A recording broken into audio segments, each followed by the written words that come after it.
Welcome to this explainer. Today, we're going to do something a little different. We are going to intentionally slow down.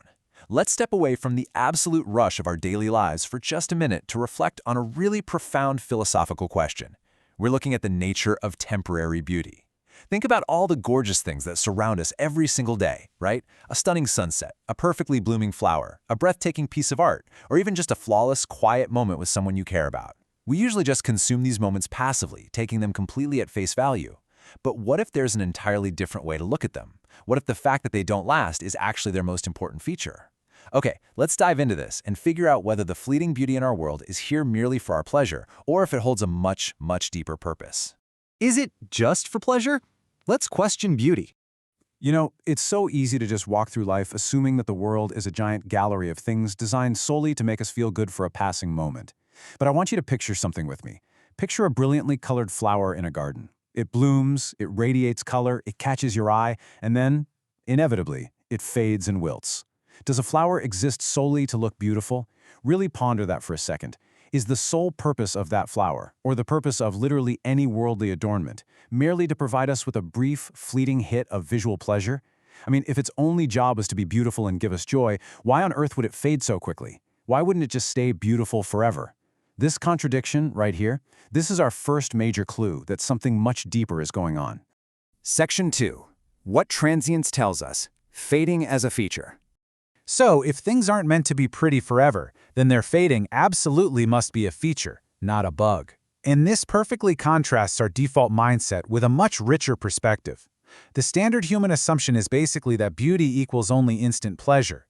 This is the classic mindset of instant gratification. We see something beautiful, we consume the feeling, and when it's gone, we feel empty and instantly look for the next thing. But what if we completely shift that paradigm? What if beauty equals a lesson and gratitude? What if the fleeting nature of beauty is specifically, intentionally designed to teach us something? What if it's meant to be a prompt, like a gentle nudge to feel thankful for the experience, rather than just extracting a quick hit of pleasure from it? To really unpack this, we're going to look at a classic piece of philosophical and theological literature, the third of the 9 principles from the 10th word. This text is our foundational source for today, and it's going to serve as our lens for decoding this incredibly universal human experience of encountering temporary beauty. It tackles exactly why our world is decorated the way it is, and why nothing, literally nothing, stays pristine forever. This text brilliantly articulates why worldly adornments cannot possibly exist just for fun. Listen to this. A pleasure eventually turns into pain and longing. It gives a taste, opens the appetite, but does not satisfy, because either its life is short or yours is. Just let that sink in for a moment. If these things were just for our pure entertainment, they wouldn't leave us with this aching sense of longing when they end.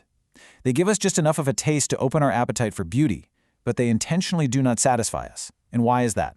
Because their lifespan is short and our lifespan is short. So the absolutely crucial point here is, if they aren't meant to fully satisfy us, what are they actually meant to do? Well, the text breaks down the true purposes of these worldly adornments into 3 brilliant categories. Number 1, lesson. The fading of beauty teaches us about the temporary nature of this world. Number 2, gratitude. Experiencing a beautiful moment, even a really short one, should evoke a deep sense of thankfulness to the one who provided it. And number 3, which is perhaps the most profound of the whole bunch, a sign of a permanent order. The temporary beauty we see is just a sample. It's a shadow pointing us toward a reality where beauty does not fade. This structure completely flips the script. We stop focusing on the temporary loss of the flower, and we start looking at the permanent reality it's pointing to. Section 3. The compass inside us. Our internal guide.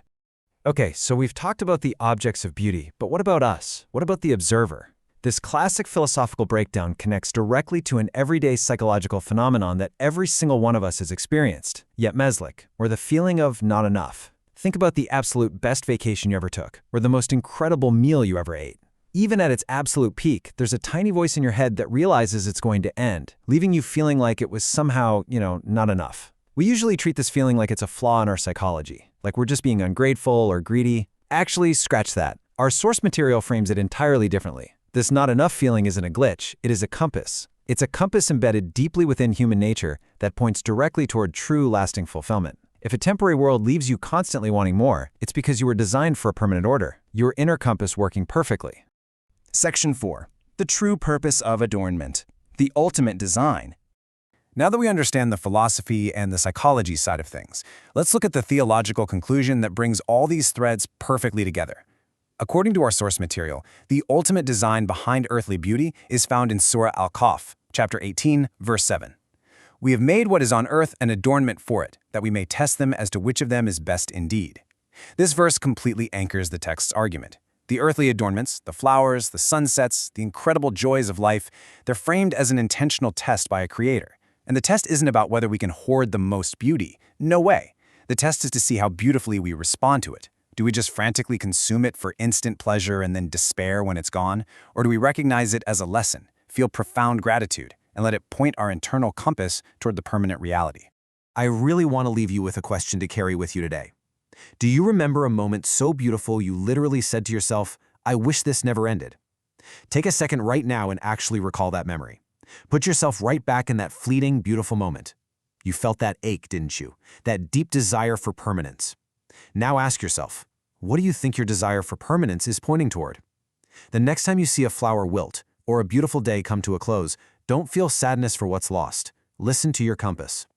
Thank you so much for joining me for this explainer, and I really hope you look at the world just a little bit differently today.